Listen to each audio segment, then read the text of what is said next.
Welcome to Trending in Education. Mike Palmer here. Very happy to be joined by a few folks from CreatorUp. CreatorUp is a digital media studio. It's also a learning organization, and they've been doing some really interesting work in light of the pandemic this year. And I'm really excited to have them on the show. We have Mike Tringe, who's the co-founder. He's also a filmmaker and an educator. Mike, welcome to Trending in Education. Thanks, Mike. Thanks for having me. And as if that could have been enough, but we decided to bring even more firepower. So we also have Sean Graham from the CreatorUp team. Sean has a background in filmmaking, media, diplomacy, and cognitive science. And he's also spanned the globe a little bit for CreatorUp. So Sean, welcome to Trending in Education. Thank you. Very glad to be here. Obviously, it's been a tumultuous year on a number of different fronts. We're going to get into that and get into some of the interesting work that CreatorUp has been doing, really at that intersection point between media and educational content, which is why we wanted to have you on the show. But to begin, I'd love to get each of your origin stories to make a little Comic-Con reference here. We're all heroes in our own tales. So I'd love to hear in each of your own words, what got you to this point in your career, and how does that intersect with learning in a way that our listeners might be interested? Yeah, thanks, Mike. So I am a filmmaker by trade, and I went to USC Film School after starting one of the first filmmaking programs in Morocco. Taught high school kids how to make movies, and this was back in 2001 when you could fit 4 gigabytes of RAM or whatever you call that on a Mac. Exciting time. Nice. Yeah. Slow render speed. But really moved into this world of media and filmmaking because of my real want to make an impact in the world with messages and voices, and giving those who do not have a voice through media, which is the mission of CreatorUp. Awesome. And how about you, Sean? Yeah, I took a backwards route getting into film. I didn't study it in school. I was always a fan of it as a kid. If people asked me what was one of my life goals, it was always to make a movie, even if I had no idea what that was or what was involved in that. But I had to take the proper route and go and get a degree, and studied cognitive sciences and psychology, and ended up in Egypt after I graduated right before the revolution broke out. And that was, in 2009, 2010. And it just taught me a lot about the other aspects of diplomacy, cultural diplomacy, the books and music and TV shows that we listen to. Sitting down with someone over dinner makes it very hard to hate them in general. And it made me realize if I wanted to help bridge the gap, that I think media was a really powerful way to do that. And that's when I ended up making the move back to Hollywood to get into short films and web series and learned on the fly.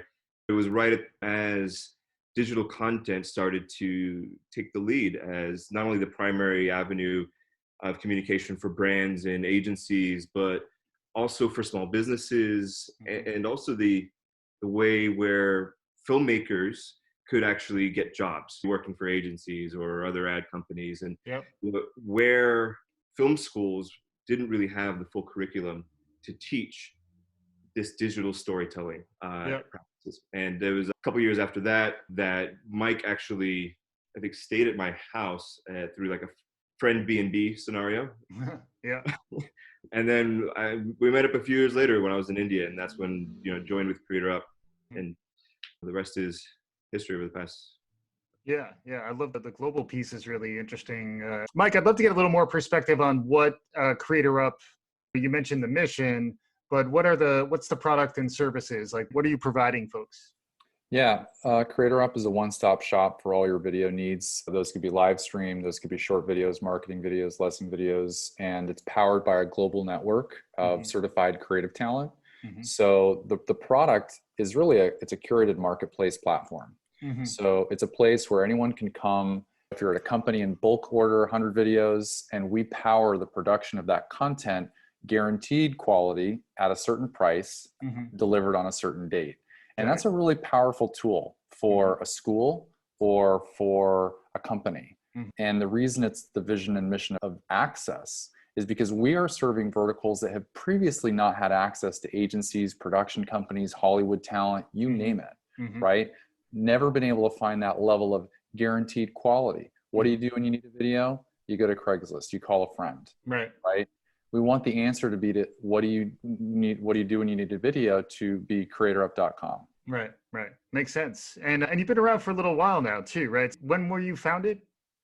Yes, we've been around for a while. I don't like to talk about my age here, but we received our seed funding last year, Okay. and we're now a funded company, which is Mm-hmm. exciting. Mm-hmm. But yeah, it's been a few years. Yeah, and a lot of growth and transition really throughout, I imagine, up until getting some funding to really launch the next phase in your story.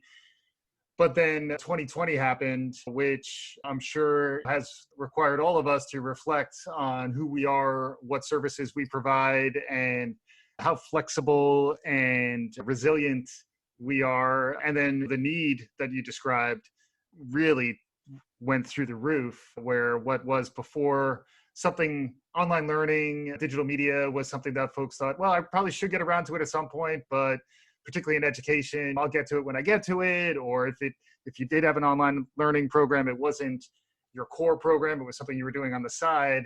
And then the pandemic and the response to the pandemic really hit in early this year. I know you're global, so it may have even hit some aspects of your business in January. But can you describe a little bit for our listeners what it was like navigating some of the complexities of this crazy year? Yeah, definitely. I think first and foremost, if we're living in a media-driven culture before COVID, take that times 10 now. And that comes with all sorts of things, right? Good and bad. I like to think as an entrepreneur, that comes with innovation, right? It's quite clear when things are changing that new things need to be invented. And as an entrepreneur, I was proud of CreatorUp for coming together and innovating. So we came together and innovated and did an analysis of what does the market need right now? And we saw live online was something that was really needed, and that's within our capability set. Yeah. So we knew that schools were going to need to teach. We knew that companies were going to need to continue to run. We knew that marketers and brands were going to need to continue to reach audience in this new ecosystem. So I was really proud to see the way our company came together and leaned forward into the challenge, right? Because that's what entrepreneurs do the best. Right. So for us, I was very sympathetic to the rest of the world as everyone was going through health, and all our families went through this, right? Health and wealth and all the things that are creating challenges. But our company came together and supported each other and our partners. Yeah. And I'd love to hear maybe some stories from you and Sean around the types of programs, if we are talking about storytelling, some case studies that sort of demonstrate how you're able to deliver value, how you're able to be mission driven when you're delivering that value. We talked about a few examples. Let's start with my favorite. So I'm a biker. I love to get on a bicycle, and the last couple of years, my partner and I have done the AIDS Life Cycle ride from San Francisco to Los Angeles. It's 545 miles, 7 days, a lot of pain, a lot of no sleep, and this year is canceled. So this is the critical funding that goes towards AIDS treatment and all sorts of other important services for people with AIDS and HIV.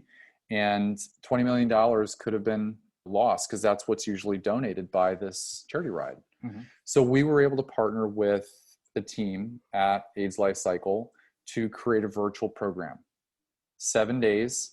I can't tell you how many shows there were, but the programming was reflective of the entire ride. And we brought a team together of creative people, filmmakers who shot stuff before, live online producers who were coordinating things through Zoom and you name it, all the Twitch, all the different distribution platforms for it. And I have never in my life been more proud to be a part of the company that I helped to co-found, because I saw the impact that media was having around the lives of everyone who was participating. And I just thought, this is such an amazing feeling to be able to help support at times like this. Yeah, and just kind of follow up on that too, the way in which you had to deliver was completely changed, right? You were going to need to stream this live. So this is the first time Mhm. that we had done this and that they had done this. And I think they had done some filming in the past of things that turned into trailers. But this was a remote group effort of live online producers, AIDS Life Cycles, volunteers, you name it. And it came together like the community that it is to create a really successful program. And I was just, blown away by the impact that it had. Yeah. Yeah. And then building on, I think Sean was talking about this before, just like the power of live in this day and age to make people feel more connected. We're all very isolated and fractured. Our lives have been fractured in ways we weren't anticipating. You talked before, Mike, a little bit about how live online really is an emerging capability that there's a lot of interest in. Sean, I'd love to hear maybe a little bit of your perspective on why live is different and why it's resonating in this day and age. Yeah, live streaming has, as opposed to broadcast, has been around for a decent while, but I think it's really over the past maybe 5, stretched out to 10 years, that more and more people have had the ability to live stream from their phones or computers on a regular basis, as live's been added to Instagram and Facebook and basically every social platform you have now, Periscope on Twitter, et cetera. LinkedIn Live is big these days. Yeah. Right. And so I think as we have had all these different social platforms that have their pros and cons of bringing us together, live, I think, is a way that brings you into that community again, even if you're not together, even if you don't see each other's face. From examples like AIDS Life Cycle, where even the members who are not in front of camera, that are not participating, are just sitting at home watching on their phone or device, but they're still participating. They're part of that 20 million fundraise and the entire community of people that are actually engaged, even if they don't leave their home. So I think in a way it forces people to come together. We've seen these examples in classrooms with Zoom calls and the webinars, and goods and bads, where there's even been the burnout of it, where people feel they're talking to people so much because they're on Zoom calls all day long. Zoom fatigue, yes. Fatigue, right? And this is all new. This was something the world never experienced before. And I think it's to Mike's point. Not only did we see the perfect storm of technology and adoption of these styles of content and these formats, but also with a global pandemic that forced us all to sit inside and have nothing to do, but work, live, stream, everything. People getting new Disney. This year was crazy, from Disney Plus and HBO Max and all the live streaming things changed this year. So keeping all that in context, because we're a weird company where we dip our toes in a little bit of all of that, from the kind of event-based live streaming that Mike was talking about, this community organization. We did a similar thing last year, pre-pandemic, with Special Olympics World Games Abu Dhabi 2019 in the UAE, where we did a 360 live stream of that event. And that was the first time they had ever done that. Even the Olympics had done other live streams that were you could watch different sports that were live streamed, but for this one, we actually did a new technology where we partnered with Samsung VR to actually do a live broadcast show. So it's like your nightly news, where we could go to these pre-produced documentaries we had made around the world, but you had your newscasters, these kind of local celebrities in the UAE, that were able to do live chat at the opening games and during events, and do live interviews in the hallways with the participants and the family members that we had met beforehand a month ago that were now coming to the big events. And that was all being live streamed to global audiences on YouTube. Wasn't possible physically from a technological standpoint, say a year ago, nor I think from a consumer standpoint. And I think that is all aligning now, both from bringing communities together through events, creating educational experiences that are, really valuable for students as well as staff members in organizations. And it's all blending now in terms of strategy. So I think that's something we're tackling with every day, and what keeps the job interesting. We talked briefly about Zoom fatigue. There's a wide range of experiences that are being produced right now that are being treated as equivalent. The year of the webinar, the year of the live stream, the year of the Zoom backdrop, but not everything is the same. So I'd love to hear maybe some perspective from each of you on what makes an experience compelling. How do you make a difference in the partnerships that you forge, and what really makes a differentiated digital experience in this day and age? Maybe begin with you, Mike. Yeah, sure. First of all, I think starting with quality, the bar is higher than it ever has been. Mm-hmm. And whether you're a student going to school or you are trying to learn something for work, people expect to be engaged. And so whether that be through graphics or animation or through just frankly a good script or some stronger performance because it's been actually coordinated and organized, I think you look at the era of YouTube kind of changing our attention spans. You can look at the era of COVID as changing our engagement spans. So we are, I think, much more critical of where we spend our time, especially in an online setting. So therefore, it's the onus is on the producers of the content. And who is that? That's the client, that's the school, that's the company, etc. So I think what CreatorUp does and brings to the table that changes that. We bring a broad range of capabilities because of our talent pool. We have creatives from all ranges who can do the animation, who can do the green screen, who can do the live stream, right? That's a Swiss Army knife. Yeah. And you want a Swiss Army knife when you're going into the woods, which is where we are. Yeah. That's good. I like that. Yeah, you had me with the Swiss Army knife in the woods. Good job by you. Sean, you want to follow that?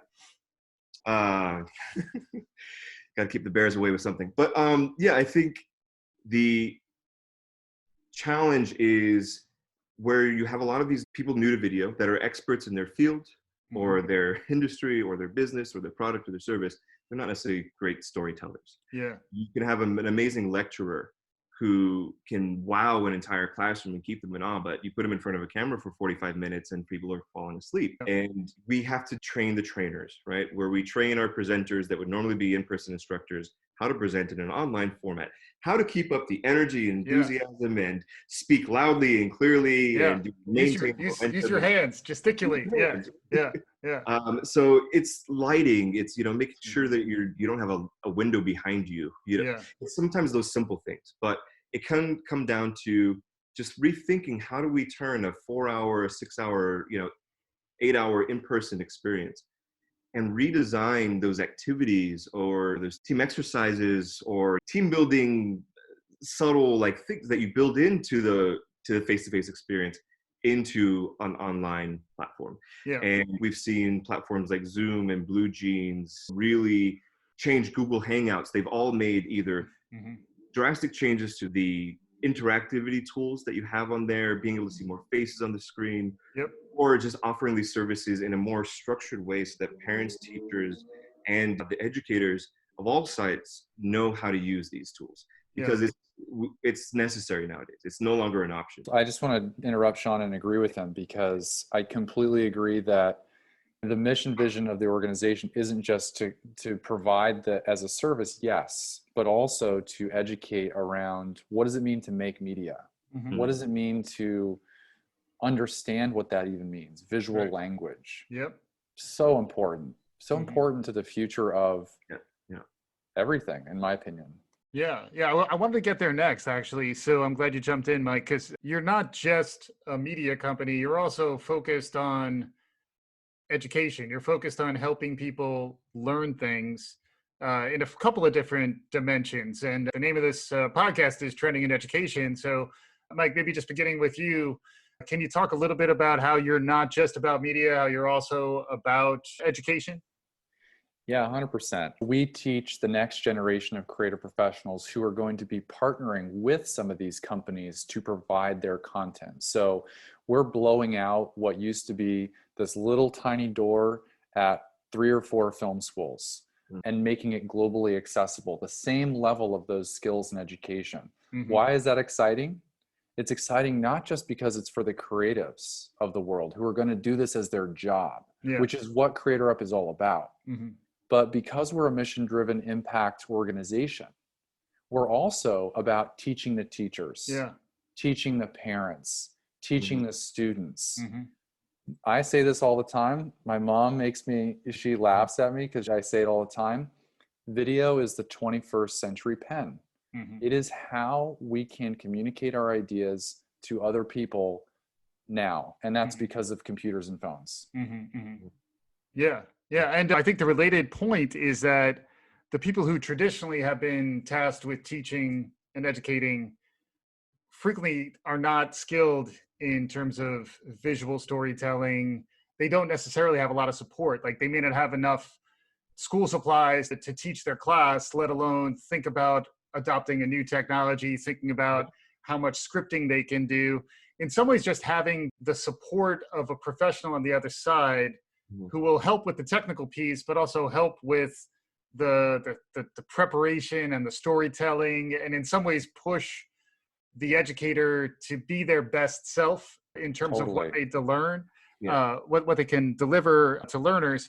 I've been a teacher, and I want to say I'm super pragmatic, right? Teachers have no time. Like they just want to get through the day and get through their program, their plan. There's not time to learn this stuff. Yeah. But we're not living at a time where you can't anymore, unfortunately. This is like professional development crash course, you know?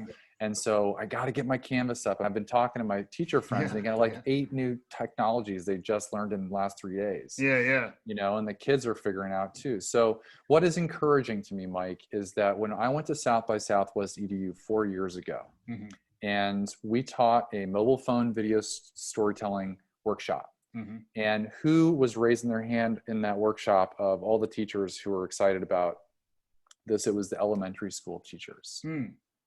Because their kids were doing it and their kids were getting it. And this is why this is important. It's that next generation, the one that you can't even see, that's going to be the ones that are whizzing through this. Yeah. Sean, any thoughts? We rarely get situations like this year where online education, distance learning, rethinking live streaming, better hygiene practices, all of these are some of the positive externalities of this year, I would say. And I think forcing educators and everyone to get more familiar with how to be presentable and how to create more video is rare, right? It's like the whole world had to just take a quick session on a Zoom webinar hosting this year. Mandated globally. Getting teachers, like Mike was saying, on board is one of the most important metrics when it comes to any type of ed tech success, right? It's the teacher on adoption. And if the teachers see it as a tool rather than as a competitor, as a nuisance, then it becomes extremely valuable. It gets translated to the kids, etc. So I think we have to keep them in mind when it comes to educational content is how do we make this as easy as possible for the teachers? Yeah, I saw some of your resources are available for free, which is another component, I think, for educators or for folks who are listening. I want to make sure that they at least understood that there's this organization out there that wants to level up everybody's ability to do this stuff. Ideally, if you're more senior in an organization and you're looking for help, or you're in a small business and you want help on the video side, that's more of a commercial engagement with CreatorUp. But also just for educators, any recommendations for them? Where do they go? What kind of stuff is available on your website, or any resources you could recommend? Maybe, Mike, any thoughts on that? Yeah, I would start small and simple. I would spend just the same way that you spend time practicing your times tables or your cursive or whatever. Right. I would spend 3 or 4 weeks trying to make some videos. Yeah. I just would. Your phone. Right. Get on TikTok. Get on Instagram. Right. Start making some videos. I think that's really my film school advice is I could point you to a resource or a tool, but really the answer is in front of you. Yeah. And the answer is make something. Yeah. Just do it. Yeah. If folks wanted to learn more about CreatorUp, where should they go? CreatorUp.com, and happy to provide any sort of guidance or resources for people who visit us there from this podcast. So if you want to reference this podcast, CreatorUp, Training and Education, whatever it might be, let us know, and we can set up a time to chat with one of our producers and give you some advice. Yeah. Awesome. And I can't let you go without, we always love to ask our guests what's capturing their imagination in terms of new and emerging trends. And with the two of you as folks who are plugged in on the media side, are traveling the world, are engaging with a bunch of different customers, and are just happening cats in the 21st century. Would love to get both of your perspectives on something we haven't talked about so far that's emerging that you think is really interesting and you think our listeners should pay attention to. Yeah, I'll be happy to. I think you're going to start to see completely new mediums and formats really quickly. And those mediums and formats are going to be lower cost, faster, more dynamic, which are going to change the aesthetics of like how we experience media and content. One of them that I've noticed out there is called and that's MMHMM. And allows you to dynamically edit in a simple way the size of something in your frame. And so you can go zooming in, you can go smaller, bigger. And I think that perspective, that DIY tool is really cool, right? It's okay, it's PowerPoint, but it's moving and it's fun and I'm in it, you know? And so I think look for and a few other software tools out there like that kind of move the ball forward to make media more accessible for everyone to create. Awesome. Yeah, it's a good one. And I think just generally the democratization of media production and the prosumer version of media production is a really interesting trend as well. Like not just media production, also development. Everything's being designed in a way that it's becoming more accessible for folks who are ready to roll up their sleeves and try to make some things, which I still think that point you were making before, even if they're rough around the edges when you first do it, with practice, people get better. And you also, it's like going to your own game tape. You get to see what you just produced. It'll make you better the second time you go around. So I really think there's a lot to draw from there. Sean, any other things capturing your attention these days, things you want our listeners to be on the lookout for? Yeah, I think one of the biggest trends that'll be a game changer in education in the distributed space is going to be blockchain-based accreditation. Because right now we're struggling with brick and mortar institutions that don't know how to certify or authorize information about someone, even just as something as simple as your university transcript or diploma.